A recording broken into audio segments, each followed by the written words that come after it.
¿Qué tal, mis amigos? ¿Cómo les va? Espero que anden bien, mis estimados.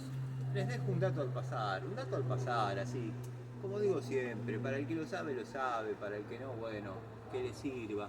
Con que le sirva a uno ya está más que bien. Esto lo leí en el libro del arquitecto Gitanovich.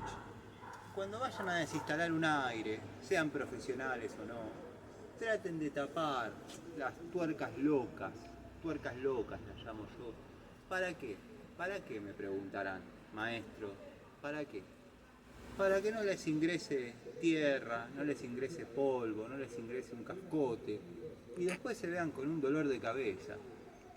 Un dato que les dejo al pasar. Bueno, ahora voy a seguir filmando el baño, ahora voy a seguir filmando el que me está haciendo el baño.